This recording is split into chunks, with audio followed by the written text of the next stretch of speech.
This week I had a very interesting experience. I had to move out of the home that I had lived in for 6 years. 6 years. Now, that goes by really fast. And they always told me that when your kids start to get older, things are going to go by very fast. I didn't really believe them. But now I definitely believe you if you've ever told me that. 6 years, I mean, that's a long time when it comes to your kids. I mean, that's 6 years of grade school, of memories, of laughter, of daddy-daughter dances, of Halloweens, of Thanksgivings and Christmas and Easter, and the rhythms of our annual life as a family. And 6 years, it just goes by so fast. But it doesn't go by fast until it's gone. You know what I mean? 6 years in this house, and even when we bought this house that I'm showing you some video of now, when we first bought it, it didn't look like how it looked. My wife had a very unique vision to renovate a house that was a little older, and so we got to put our stamp on it. And we've lived in this house and made it our own. But here's the reality: is the homes that you and I build, they are temporary. The things that you and I build our life here on earth, they won't last forever. In fact, Matthew 6:19 says it this way: "Do not store up for yourselves treasures on earth, where moths and vermin destroy, and where thieves break in and steal, but store up for yourselves treasures in heaven, where moths and vermin do not destroy, and where thieves do not break in and steal. For where your treasure is," say this out loud, say this in the chat, "for where your treasure is, there your heart will be also." Your heart. You know, you've ever heard the phrase, home is where the heart is, you know? That means wherever you are invested, wherever you are living, you are investing your heart. You're not just investing your money and your time, but you are investing your priority. You're investing your energy. You're investing your focus. You're investing your planning into a place where you live. Now, for the last 6 years, our home and our hearts have been in Vacaville, but now we are moving. Now that season of our life is about coming to an end, and now we're moving, and we're moving out of state. And right now I'm staying with family, and it's just so weird to have this whole life that you've been building, all of a sudden it's gone and someone else is moving in. And it's very weird because you almost can feel like a part of you has been stripped away. You know, you feel like you left part of yourself somewhere else, but you move on. And I think that just shows us that you and I were made to invest in something that lasts with our life. Now, without God in the picture, we will invest in what we see. We will invest in what we purchase, what we own, what we show off. We will invest in our pictures of our family. We will invest in how we look. We will invest in our accomplishments and our achievements. We will invest in what we see because we live in a Western world where your life is measured by what you own. But the scripture we just read talks about how if we are following Jesus, our priority and our perspective is completely different. It is a paradigm shift in how we see what investment is.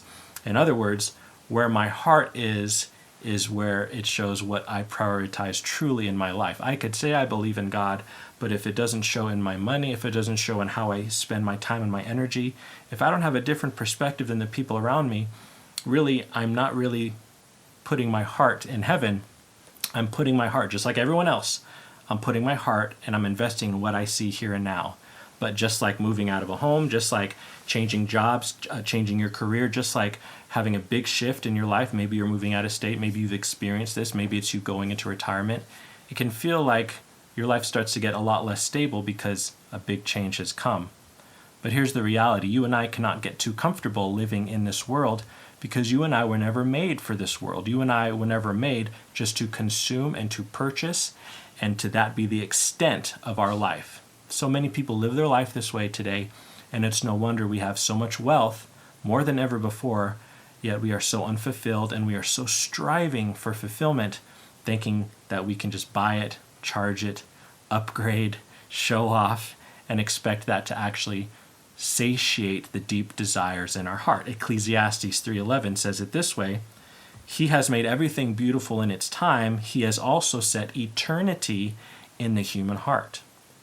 Think about this. God is not only wanting us to think about heaven as our final destination, as our real forever eternal home. I've had some friends talk about their homes and where they live, and they said, well, when we bought this home, this is our forever home. You know, and what they mean by that is this is our home where we're going to raise our kids here. We're going to be here for 10, 20, 30, 40 years. And I think that's a great plan if that's really what you feel called to do. But, sometimes families move and they stay and for example, our family, we don't really stay places where we buy a house longer than 4 or 5, 6 years. We kind of like to switch things up. We had a house in Fairfield and then we moved to Vacaville. So we don't really think of ourselves as forever home people. We are always looking to see what else is out there and wanting to explore, and that's just our family habit. Most people, I think, prefer to stick around a place for a long time. But get this, even if you live in a home in one place for your entire life, that's still just a short millimeter in length compared to the eternity of heaven. That even our life, if we live a long, fulfilled life, compared to what we see and what people say a good life is here on earth, it's so small. It's 70, 80, 90 years. But eternity is immeasurable. That truly is our forever home. Therefore, you and I must have an eternal perspective on how we think about our home life. Our home life is not just the season of life we're in right now. Our home life is really, if we follow Jesus, it means that we have also a perspective that one day there will be a future place where we move into and we never leave. There will be a place waiting for us that is perfect. There will be a place for us, and I think you and I have this, we know this deep down, that there is something significant and something lasting that we are looking for, but the world only knows how to purchase and consume, and so that is the rat race that so many people are on. Maybe that's where you're on today. You're trying to satiate these eternal desires with temporary solutions. Ecclesiastes 3:11 says, "He has set eternity in our heart. No one can fathom what God has done from beginning to end." No one has no idea the depth and the length of what God has planned, what he has orchestrated, and what he has given us deep down a desire to one day be moving in, packing up our U-Haul, and moving in, pulling up to the driveway of God's house, and we will live there with him in our new home, in our new family forever. How often does that perspective impact your life? How often does that paradigm shift change how you spend your time and your emotions, and not just your money, but your stress and anxiety, the things that truly concern you? With this perspective, the homes that we build here on earth, they are temporary. Even our marriages and our families, although they are very important, and as parents, we have a temporary stewardship of our children to raise them and to do our best to lead them to Jesus. But even in heaven, the Bible doesn't show the fact that there will be marriages in heaven, So even my relationship with my spouse, it is a way for me to have a glimpse of God's love in a covenantal marriage. It is a way for me to understand what it means to love my kids the way God sees me as his child. So these are all glimpses of eternity, but the real thing really is us in God's family all together. Now that's a topic for a whole nother discussion. I didn't mean to go there, but it's a paradigm shift in our world to think and to live and to plan and to dream and to invest the way the Bible talks about our resources, as opposed to just how our world talks about them, which is, okay, just do this for your family, do this for your own temporary retirement. After that, you can't take it with you. It doesn't matter. You're going to be gone.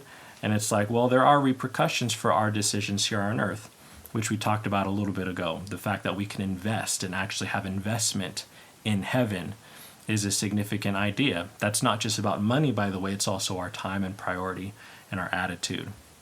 The idea of being part of God's home, God's family, that there is a future feast and banquet waiting for us, was a common teaching theme in Jesus. And in fact, in Luke chapter 14, Jesus tells a parable of what's called the Great Banquet. And here's what he says. He says, "A certain man was preparing a great banquet and invited many guests." And then at verse 17, he sent his invites out. So the great man, he's wealthy, and he is inviting people to a banquet. And so he starts to send invites out to this party that he's having. And so the servant in verse 17, you won't read this on the screen, but the servant says, okay, I'm going to go and invite everyone. The master has created this banquet. He's got the food ready.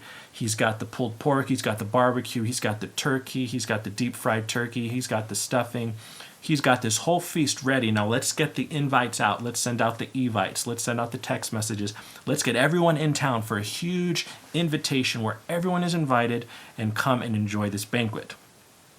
But in verse 18, it says they all began to make excuses. All the people invited to this feast from this wealthy man, they all began to make excuses. One says, I just bought a field and I must go see it. I just made a purchase. I just bought some land. I just bought my home. I'm sorry. I've got to take care of business. I'm sorry. I can't come to the banquet. In verse 19, it says, another said, I just bought 5 yoke of oxen and I'm on my way to try them out. I just bought a new Mustang. This thing's got 500 horsepower. I've got to take it to the racetrack. I just bought a new RV. We got to go on our first road trip. I just bought this new Tesla and I want to see how far it goes until the battery runs out. Please excuse me. And then in verse 20, the third excuse we hear is, I just got married, so I can't come. I can't come to this banquet. I just got married. And in verse 21, the servant comes back and gives the news to the master who's made this banquet and invited all these people. Then the owner of the house became very angry and ordered his servant, now go out quickly into the streets and the alleys of the town and bring in the poor, the crippled, the blind, and the lame. And so the master basically says, okay, all of you fools who missed on this amazing golden opportunity for this Thanksgiving feast you've never had before, we're going to invite everyone else in who's not too busy for the invitation. And so the idea that Jesus is trying to portray here in this great banquet, this parable, is that in God's house, it is an invitation to feast with him, to be invited to enjoy a meal with food and with people and with God that you have never experienced before. Can you imagine getting an invitation by someone very wealthy or famous or influential, and all of a sudden you realize you get picked and you get to come, but you realize that your priorities are so out of whack that you're going to miss an opportunity to meet your favorite sports player or your favorite musician, and you get an invitation and you're too busy, you're going to go drive your new car or even, your own relational commitments. The idea of this banquet is the fact that we are invited into the house of God, not because we've earned it, but simply because we received an invitation. And that is the perspective of the Christian, that we know that there is a banquet, there is a home waiting for us. But the problem is you and I can get so distracted on being so busy or so unprioritized that we're really surrendering an opportunity to be with God forever just because we need to follow our 5-year plan, just because we need to follow our 10-year plan, just because we've invested in our forever home here. And even though there's a better opportunity and we really feel like God is in something new, we don't go because it makes us uncomfortable to switch things up. I kind of wonder if the excuses in this parable from people aren't just the excuses, but it's their own comfort level. It's their own desire just to never change or to stay the same, or this is how I've always seen things, so why would God ever ask me to do something new?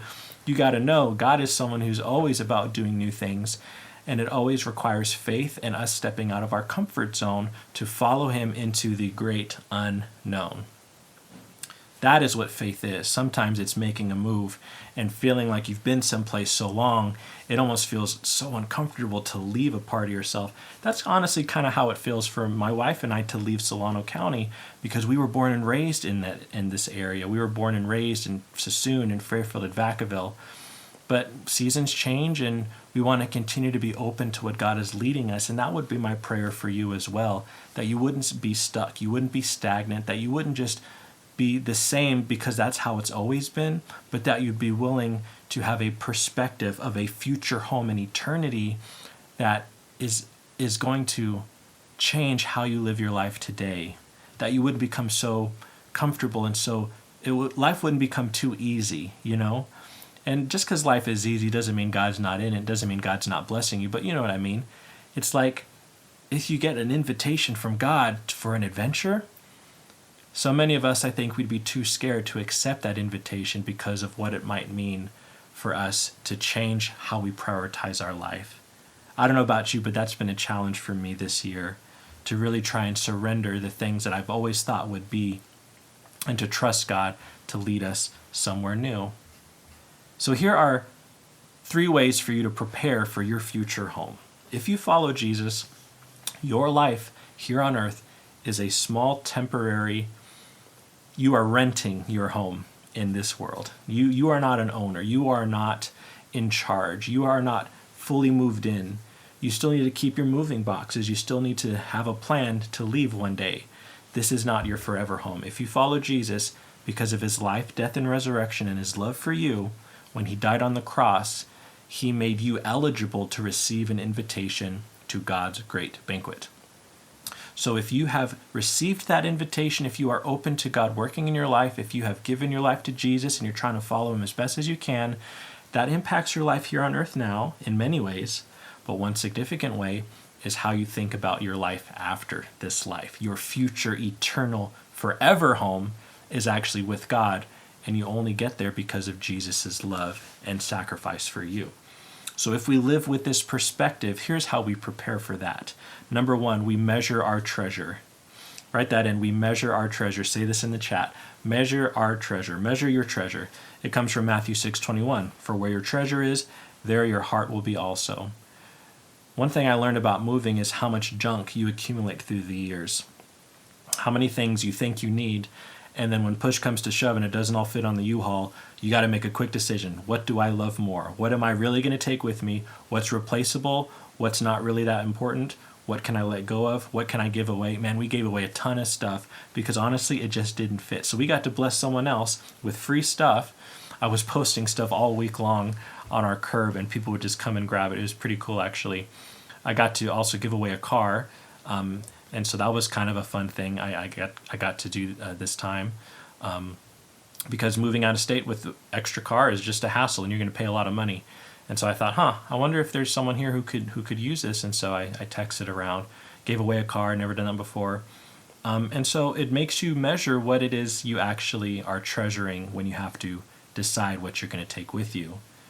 When's the last time you've looked at your life and evaluated the things that really have your heart's devotion? Because Jesus said, where your treasure is, there your heart will be also. So what does your heart beat for the most in the world today? Are they things about eternity? Are they things that truly matter? Or are they just temporary, emotional? Is it sensational? Is it things going on around you that are important, but ultimately they're not really worth as much energy as you give them? What's got your attention? What fills your mind? What drives your passions and your ambitions? And it's not wrong to be focused on your family or your career, but we must be careful if we follow Jesus that even those things don't over prioritize our future home with God, because like I said, there will be a new family, a new home, a new Thanksgiving table that we will be going to with God and all of his children. And so it's going to be different than our world here on earth. And we don't ignore our responsibilities here. Obviously, you got to buy a house, you got to pay the mortgage, you take care of your kids and your family and your grandparents. But that's not as important. Those are important, but those aren't as important as truly where your treasure lies. And so it's a matter of priority. Jesus always talked about the priorities of our heart as the most important things, even over our religious actions, the things we did on the outside. He was always concerned about our heart's motives and really what had our heart's loyalty and devotion. Have you measured your treasure recently? Second way you and I can prepare for our future home is that we prioritize people over anything else. Did you know that the 10 Commandments really are commandments around relationships? The first part of them being our commandments, with the first commandments being about our relationship with God, and then the second part of the 10 Commandments being about our relationship with other people. So even in the Old Testament, which is maybe seen as God's law and heavy hand and lots of rules and laws, it is called the law when you describe the Old Testament, but it's still at the heart of it is about relationship. In Galatians 5:14, it says the whole law can be summed up in this one command: love your neighbor as yourself. And so you and I, as we prepare for our future home in heaven, it's going to be all relationship. It's going to be people. It's going to be, you can't take your stuff with you. No one's going to care if you have a Tesla. No one's going to, I don't know why I'm obsessed with Teslas. I'm a technology nerd. So that's like the pinnacle of like, oh wow, if you got a Tesla. But no one's going to care if you got a Mercedes or, how big your house is, or if you got a pool and, you're leaving all that behind. Like, you're going into God's house, the one who created everything, the one who Jesus says, my Father has many rooms. And so it's just going to be so different. And so therefore, it's not about stuff. It's not about achievement. It's not about what we earn, what we do, how much we bank, how much money we've got in crypto. It's not about our retirement account. It's not about our lifestyle. All of that stuff is so temporary, and we leave all that behind. But we go into our future home, and we are with God, and we are with other people. And so the best way to practice that perspective is to prioritize people over anything else. That means relationships are paramount for us as we are following Jesus. That relationships, and that we are learning to love others who are hard to love. That we are forgiving of ourselves when we know we have broken this commandment to love someone else, and we've been hateful, we've been angry, we've been resentful, we really got so frustrated with that family member over Thanksgiving. We must be willing to learn to love others the way God loves us, and so we prioritize people pretty much over anything else. And then here's the third idea, and here's really my heartbeat for you as I give you my last message here as senior pastor of New Life. And it's this: it's hold life loosely because God's invite is waiting. To hold life loosely.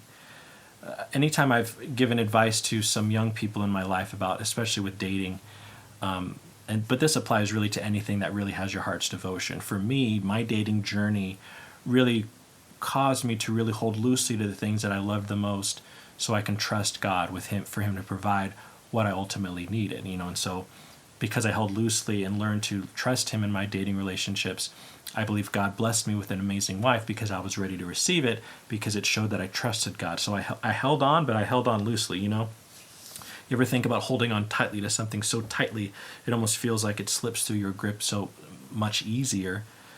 Hold life loosely. And so what are you holding on to desperately in your life? Is it security?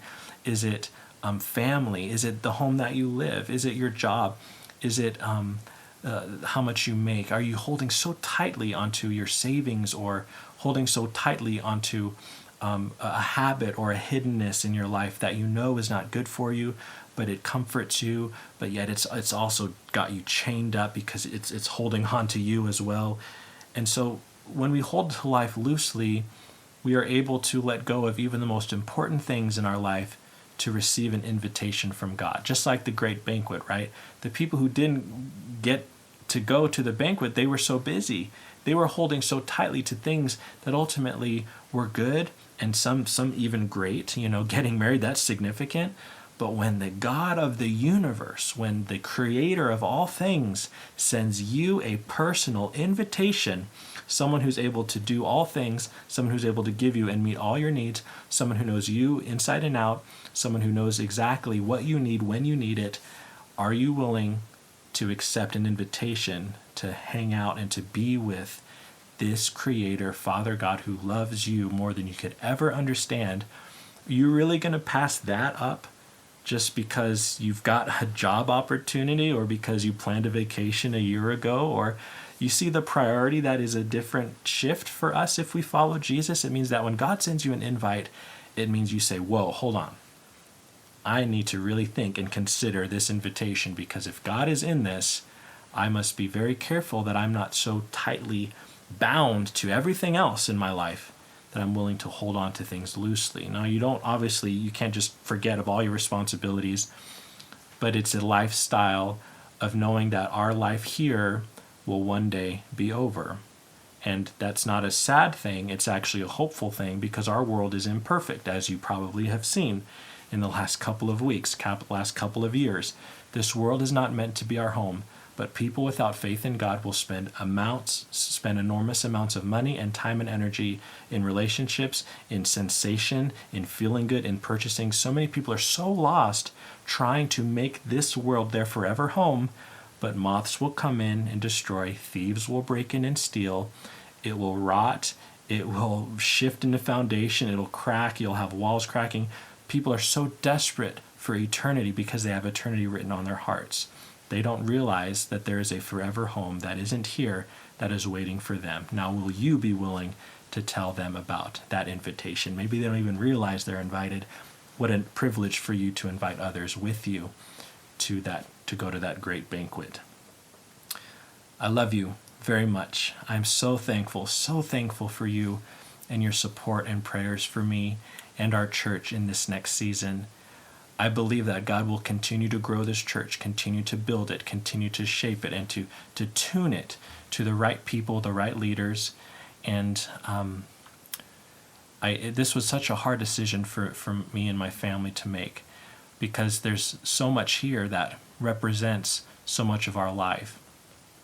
But I want to live out what I'm preaching to you. I want to be willing to hold loosely even to the things that seem the most important, so that I can really prioritize my life to what truly matters. And for this next season of my life, I believe God is calling me to truly pour into my family, to truly have a lifestyle that I feel is going to pay off in the future, that I would take maybe a short break from ministry so that in the future ministry might look a lot different, might look in a way that really feels like is beneficial for me and everyone around me.